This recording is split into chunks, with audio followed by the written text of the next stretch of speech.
Salut à tous, bienvenue sur XPX. Aujourd'hui, on va plonger dans l'univers fascinant des arts martiaux et du cinéma d'action, avec deux légendes qui ont marqué l'histoire, Bruce Lee et Bolo Yeung. Si vous êtes fan de films comme Opération Dragon ou Bloodsport, ou si vous adorez les scènes de combat épiques, alors cette vidéo est faite pour vous. On va explorer la vie incroyable de Bolo Yeung, son amitié profonde avec Bruce Lee, et comment ces deux icônes ont redéfini le genre des films d'arts martiaux. Préparez-vous à des anecdotes croustillantes, des faits méconnus, et une plongée dans l'âge d'or du cinéma hongkongais. Avant de commencer, posez-vous une question. Quel est votre film d'arts martiaux préféré? Écrivez-le dans les commentaires, j'ai hâte de lire vos réponses. Et si vous aimez ce genre de contenu, n'oubliez pas de cliquer sur s'abonner et d'activer la cloche pour ne rien rater. Laissez un pouce bleu pour soutenir la chaîne, ça nous aide énormément. Allez, on démarre avec l'histoire d'un homme au physique impressionnant et au talent inégalé. Bolo Yeung, le tank humain. Commençons par le commencement. Bolo Yeung, de son vrai nom Yang Eze, est né le 3 juillet 1946 à Guangzhou, en Chine. Son enfance n'a rien d'un conte de fées. Grandir dans une famille modeste, dans une Chine en proie à des bouleversements politiques et sociaux, n'était pas une mince affaire. À l'époque, le pays traversait des périodes tumultueuses. L'ascension du communisme, des manifestations et des tensions sociales marquaient le quotidien. Mais c'est dans ce chaos que Bolo a trouvé sa voie, les arts martiaux. Dès l'âge de 10 ans, Bolo s'initie au kung-fu sous la tutelle de maîtres renommés. Pour lui, les arts martiaux n'étaient pas juste une question de combat. C'était un mode de vie, une discipline qui enseignait la concentration, la résilience et l'équilibre. Imaginez un jeune garçon, dans une société en pleine crise, trouvant refuge dans les coups précis du tai chi et les mouvements fluides du kung-fu.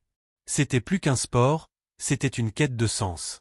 Mais la Chine continentale des années 60 n'offrait pas beaucoup d'opportunités. À la recherche d'un avenir meilleur, Bolo prend une décision audacieuse, quitter son pays natal pour Hong Kong. Ce n'était pas un simple voyage. Pour atteindre l'île, il a dû nager à travers la rivière Shenzhen, un périple risqué qui témoigne de sa détermination. À Hong Kong, une colonie britannique à l'époque, Bolo découvre un monde vibrant, un melting pot culturel où il se sent enfin à sa place.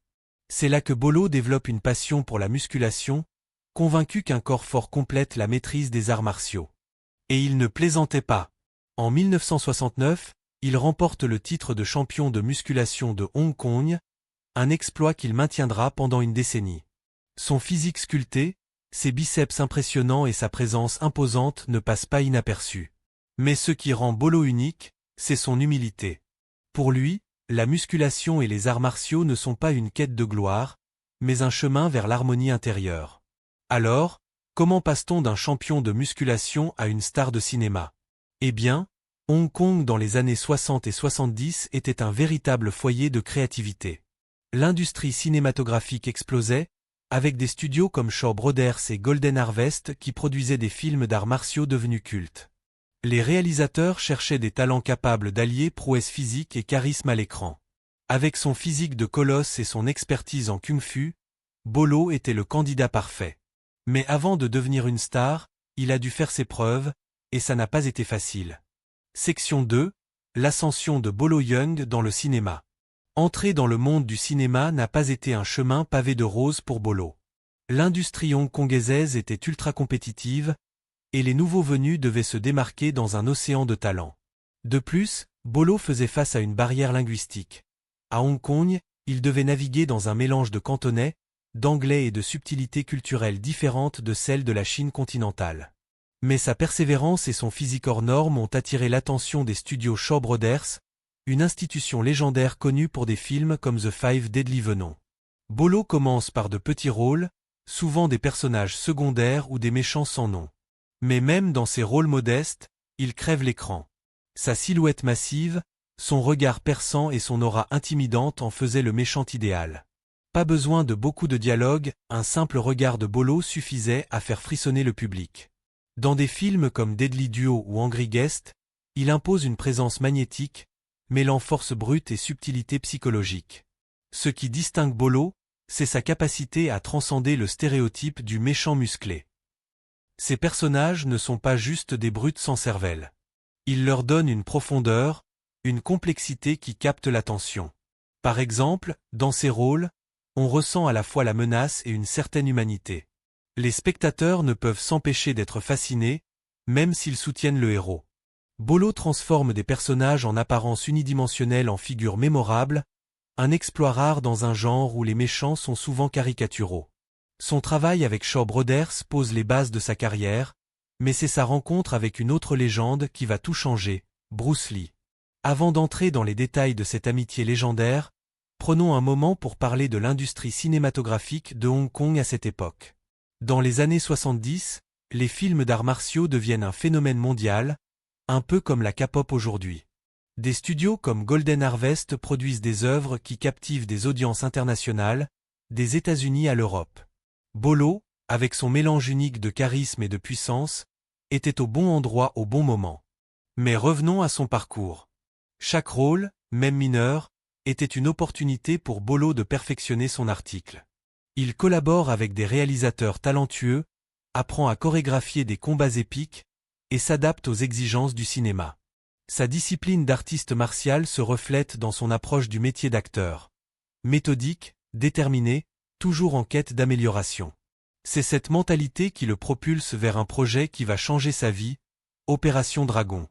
C'est en 1971 que les chemins de Bolo Yeung et Bruce Lee se croisent pour la première fois, sur le tournage d'une publicité pour les cigarettes Winston. Imaginez la scène, deux titans des arts martiaux, l'un avec une vitesse et une agilité inégalées, l'autre avec une puissance brute et une présence imposante. Dès leur rencontre, une alchimie se crée. Bruce, déjà une star montante, reconnaît en Bolo un partenaire idéal, non seulement pour ses compétences martiales, mais aussi pour son dévouement et son humilité. Un an plus tard, Bruce invite Bolo à rejoindre le casting de Opération Dragon, un film qui deviendra une référence absolue dans le cinéma d'arts martiaux. Dans ce film, Bolo incarne un personnage nommé Bolo. C'est d'ailleurs de là que vient son surnom, qui lui collera à la peau pour le reste de sa carrière. Bruce, quant à lui, joue le rôle principal, un maître d'arts martiaux chargé d'infiltrer un tournoi mortel sur une île mystérieuse. Le film est un succès monumental, rapportant plus de 400 millions de dollars pour un budget de seulement 850 000 dollars. Pas mal, non? Mais au-delà des chiffres, Opération Dragon est un tournant pour Bolo et Bruce. Leur collaboration sur le plateau est électrique. Ils travaillent ensemble sur les chorégraphies de combat, ascendancy, échangeant des idées et repoussant les limites de ce que le cinéma d'action peut offrir. Bolo, dans le rôle du bras droit du méchant, livre une performance mémorable. Sa confrontation avec Bruce est l'un des moments forts du film, une explosion de tension et de prouesse physique. Dans une interview rare en 2022, traduite par Birdie Bruce Lee Central, Bolo s'est ouvert sur son amitié avec Bruce. Il a raconté des anecdotes fascinantes, comme cette fois où un figurant a défié Bruce sur le plateau, voulant tester ses compétences en Jeet Kune Do. Résultat, Bruce l'a mis KO en un éclair avec un coup de pied à la tête. Bolo, impressionné, a décrit la vitesse de Bruce comme incroyable. Il a souligné que Bruce pouvait délivrer 8 coups de poing en une seconde, et son célèbre coup de poing d'1 pouce était si puissant qu'il pouvait projeter une personne de 90 kg à 5 mètres. Ce genre de prouesse n'était pas juste du cinéma, c'était le fruit d'un entraînement rigoureux, mêlant vitesse, précision et force brute. Bolo, avec son propre bagage en kung-fu et karaté, admirait profondément cette maîtrise. Leur amitié ne se limitait pas au plateau. En dehors des caméras, Bruce et Bolo partageaient une passion commune pour les arts martiaux et une vision: populariser cette discipline à travers le cinéma. Bruce, avec son style unique, le Jeet Kune Do, prônait l'adaptabilité et l'efficacité, rejetant les approches rigides des arts martiaux traditionnels. Bolo, lui, misait sur la puissance brute, capable de neutraliser un adversaire d'un seul coup. Leur respect mutuel les poussait à se dépasser, à innover, à créer des scènes de combat qui allaient redéfinir le genre. Malheureusement, cette collaboration légendaire fut de courte durée. En 1973, Bruce Lee décède tragiquement à seulement 32 ans, laissant un vide immense dans le monde des arts martiaux et du cinéma. Bolo, dans son interview, a exprimé sa douleur: « Il n'y aura jamais un autre Bruce Lee. J'ai eu le privilège de l'appeler mon ami. » Ces mots résonnent encore aujourd'hui, car Bruce était bien plus qu'un acteur ou un artiste martial, il était une icône, un philosophe, un pionnier. Mais la perte de Bruce n'a pas stoppé Bolo. Au contraire, le succès d'Opération Dragon l'a propulsé sous les projecteurs d'Hollywood. Sa carrière prend un nouvel élan, et il devient une figure incontournable des films d'action. Après Opération Dragon, Bolo Yeung devient une figure recherchée dans l'industrie cinématographique. Son physique de colosse, sa présence intimidante et ses compétences martiales en font le méchant parfait pour les films d'action. Mais Hollywood, c'est un autre monde, avec ses propres défis. La barrière linguistique, les différences culturelles et la compétition féroce n'ont pas découragé Bolo. Il s'adapte, apprend, et continue de travailler avec acharnement. Son grand moment arrive en 1988 avec Bloodsport, un film culte qui met en vedette Jean-Claude Van Damme. Dans ce film, Bolo incarne Chong Li, un champion redoutable dans un tournoi clandestin d'arts martiaux. Avec un budget modeste de 1,5 million de dollars, Bloodsport devient un succès mondial, rapportant des millions et consacrant Bolo comme l'un des méchants les plus mémorables du cinéma. Son personnage, à la fois charismatique et terrifiant, vole presque la vedette au héros. Qui n'a pas frissonné en voyant Chong Li écraser une brique à main nue ou fixer ses adversaires de son regard glacial? Ce qui rend ce rôle si spécial, c'est la capacité de Bolo à équilibrer force brute et subtilité. Chong Li n'est pas juste un méchant caricatural. Il a une présence, une aura qui force le respect. Bolo apporte une profondeur émotionnelle à ce personnage, rendant ses scènes inoubliables. Sur le plateau, il développe également une amitié avec Van Damme, basée sur un respect mutuel pour leurs compétences respectives. Cette camaraderie les conduit à collaborer à nouveau dans Double Impact, où Bolo livre une autre performance mémorable. Mais Bloodsport n'est qu'un exemple parmi tant d'autres. Bolo enchaîne les rôles dans des films comme Tiger Claws et Shoot Fighter, consolidant son statut d'icône. Sa capacité à incarner des méchants complexes, combinée à ses prouesses physiques, le distingue dans une industrie où les stéréotypes abondent. Il ne se contente pas de jouer le méchant musclé, il donne vie à des personnages qui marquent les esprits. Son succès à Hollywood montre aussi sa polyvalence. Bolo ne se limite pas aux arts martiaux orientaux. Il intègre des éléments de combat occidental, comme le karaté et la boxe, créant un style hybride qui séduit les réalisateurs. Ses scènes de combat sont soigneusement chorégraphiées, mêlant puissance et précision, et il n'hésite pas à réaliser ses propres cascades, ajoutant une authenticité rare à ses performances. Bolo devient aussi une source d'inspiration pour une nouvelle génération. Des acteurs comme Van Damme ou Steven Seagal s'appuient sur le chemin qu'il a tracé, tout comme Bruce Lee avant lui. Mais ce qui rend Bolo unique, c'est son humilité. Malgré la gloire, il reste fidèle à ses racines, continuant à pratiquer le tai chi et à promouvoir l'harmonie entre le corps et l'esprit. Alors, comment un homme issu d'un milieu modeste à Guangzhou est-il devenu une légende mondiale? C'est une question de discipline, de résilience et de passion. Bolo n'a jamais cherché la gloire pour la gloire. Pour lui, les arts martiaux et le cinéma étaient des moyens d'exprimer sa philosophie, de partager sa vision du monde. Et c'est cette authenticité qui continue de résonner auprès des fans. L'amitié entre Bolo Yeung et Bruce Lee a laissé une empreinte indélébile sur le cinéma et les arts martiaux. Ensemble, ils ont élevé le genre à un niveau jamais atteint, transformant les films d'action en œuvres d'art. Opération Dragon n'était pas juste un film, c'était une révolution. Les chorégraphies innovantes, l'intensité dramatique et la philosophie sous-jacente ont inspiré des générations de cinéastes et d'artistes martiaux. Bruce Lee, avec son Jeet Kune Do, a brisé les conventions, prônant un art martial fluide, adaptable, centré sur l'individu. Bolo, avec sa force brute et sa discipline, incarnait une approche complémentaire, montrant que la puissance physique pouvait coexister avec la finesse technique. Leur collaboration a prouvé que les arts martiaux n'étaient pas seulement une question de combat, mais une quête d'équilibre et de maîtrise de soi. Après la mort de Bruce, Bolo a continué à porter cet héritage. Ses rôles dans Bloodsport, Double Impact et d'autres films ont montré que le genre pouvait évoluer, intégrer de nouveaux styles et captiver des audiences mondiales. Mais il n'a jamais oublié son ami. Dans son interview de 2022, Bolo parlait de Bruce avec une émotion palpable, soulignant à quel point il était unique, irremplaçable. L'impact de Bolo et Bruce va au-delà du cinéma. Ils ont popularisé les arts martiaux à une époque où ils étaient méconnus en Occident, ouvrant la voie à des disciplines comme le MMA et inspirant des millions de personnes à s'entraîner, à se dépasser, à trouver leur propre voie. Aujourd'hui, des stars comme Conor McGregor ou Jackie Chan citent Bruce Lee comme une influence majeure, et Bolo reste une figure respectée pour son authenticité. Leur amitié, forgée sur le respect et la passion, est un symbole de ce que l'on peut accomplir en travaillant ensemble. Ils ont montré que les différences et la vitesse de Bruce, la puissance de Bolo peuvent se compléter pour créer quelque chose d'extraordinaire. Et si Bolo est aujourd'hui retraité, son héritage perdure dans chaque film d'action, chaque dojo, chaque fan qui regarde Opération Dragon pour la 100e fois.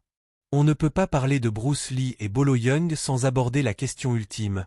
Dans un combat hypothétique, qui l'emporterait? C'est une question qui passionne les fans depuis des décennies, et même Bolo a donné son avis dans son interview. Alors, analysons ça. Bruce Lee, mesurant un m72 et pesant environ 65 kg, était une machine de vitesse et de précision.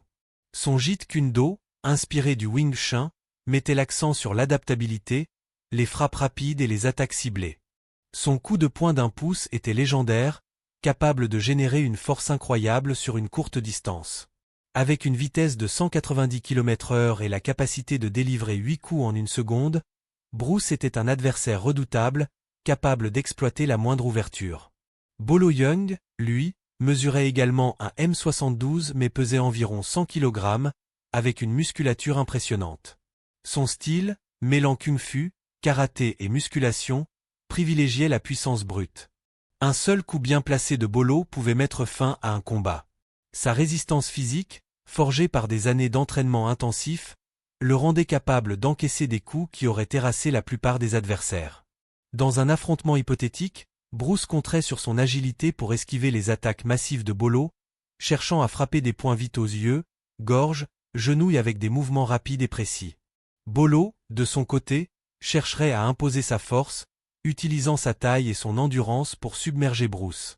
Un coup direct de Bolo pourrait être dévastateur, mais la question est, pourrait-il toucher Bruce, connu pour ses réflexes quasi surnaturels?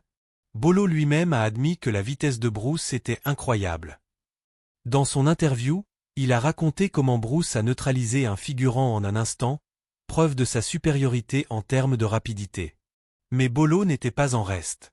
Sa capacité à encaisser et à riposter avec des coups puissants en faisait un adversaire redoutable. En fin de compte, l'issue dépendrait de nombreux facteurs. Le terrain, la stratégie, et même l'état d'esprit des deux combattants. Plutôt que de trancher, disons que ce combat serait un spectacle épique, un choc des titans où la vitesse affronterait la puissance. Et vous, qu'en pensez-vous? Bruce ou Bolo? Dites-le nous dans les commentaires, je veux connaître votre avis. Pourquoi, plus de 50 ans après Opération Dragon, parlons-nous encore de Bruce Lee et Bolo Yeung?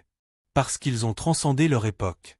Bruce n'était pas juste un acteur, il était un philosophe, un innovateur qui a changé la perception des arts martiaux dans le monde entier. Ses films, comme La Fureur de vaincre ou Le Jeu de la mort, ont inspiré des générations, non seulement par leurs scènes d'action, mais par leur message, ne pense pas, ressens. Bolo, quant à lui, a prouvé que même un méchant pouvait devenir une icône, grâce à son charisme et son authenticité. Leur influence se voit partout, dans les films d'action modernes, dans les compétitions de MMA, dans les dojos où des millions de personnes s'entraînent chaque jour.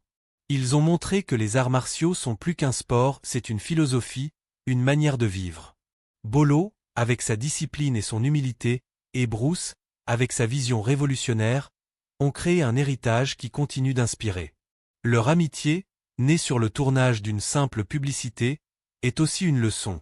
Elle nous rappelle que les plus grandes réussites naissent souvent de la collaboration, du respect mutuel et de la passion partagée.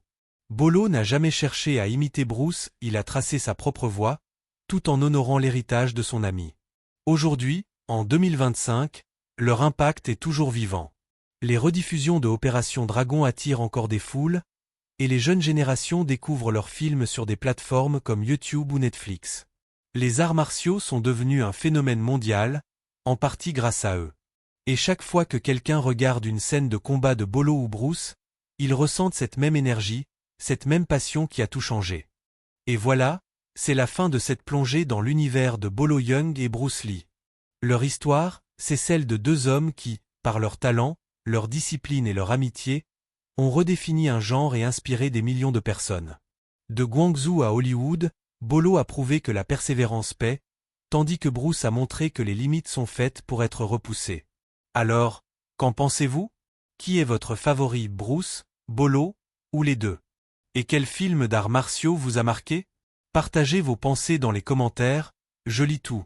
Si cette vidéo vous a plu, donnez un gros pouce bleu, abonnez-vous, et activez la cloche pour ne rien rater. On se retrouve bientôt pour une autre aventure dans l'univers du cinéma et des arts martiaux. D'ici là, restez inspirés, et comme Bruce le disait, soyez comme l'eau, mes amis. À bientôt. Comment Grok peut-il aider?